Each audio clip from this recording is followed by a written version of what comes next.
Our forebears paid far more in blood and treasure than we ever will in our exit negotiations with the EU in order to achieve and maintain the freedom and liberty of our country. Nonetheless, I have always held the view that we can also be better off economically outside the EU provided we seize the opportunities presented by Brexit.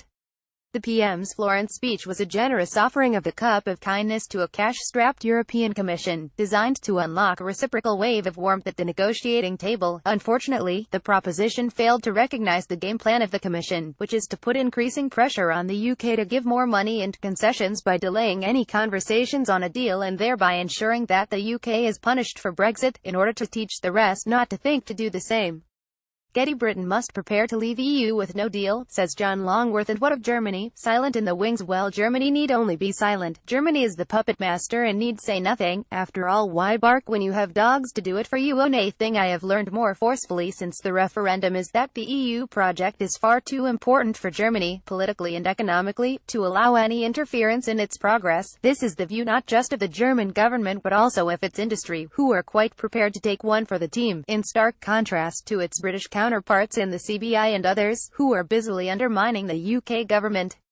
The Florence speech, for all practical purposes, delays Brexit for a minimum of 2 years, the PM refusing to say that this is the endpoint. The Florence speech delays Brexit for a minimum of 2 years, the PM, with 67% of the population saying in a recent survey by the LSE that they were now prepared to leave without a deal. I doubt that waiting for at least 5 years from the date of the referendum, in order to leave the EU is what the British people want.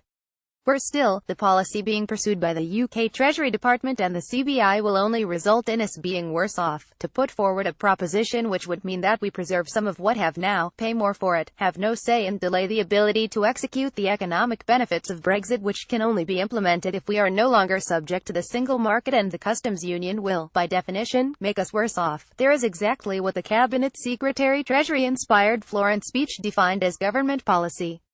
The PM's more recent statement in Parliament merely wrapped in sweet words, more concessions. The PM's more recent statement in Parliament merely wrapped in sweet words, more concessions, an open-ended implementation period and ECJ jurisdiction. 80 years ago next year, a past British PM returned from Munich with a groundbreaking deal. The period running up to that was characterized by repeated concessions, appeasement by another name.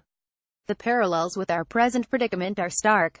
The lesson is to bite the bullet early and stop trying to buy time. Friday, September 22, 2017, British Prime Minister Theresa May gestures as she delivers her speech in Florence. This means there must be no more concessions from this government to persuade the EU to move on to a trade deal. Let us hope that this time the government stop appeasing and instead start to prepare to leave with no deal and crystallize the manifest economic benefits of doing so, rather than merely planning for it. Then and only then will we be richer out of the EU than we otherwise would have been by staying in. Ironically, it may also, incidentally, produce an EU free trade arrangement, desirable although by no means essential, and certainly not at any price.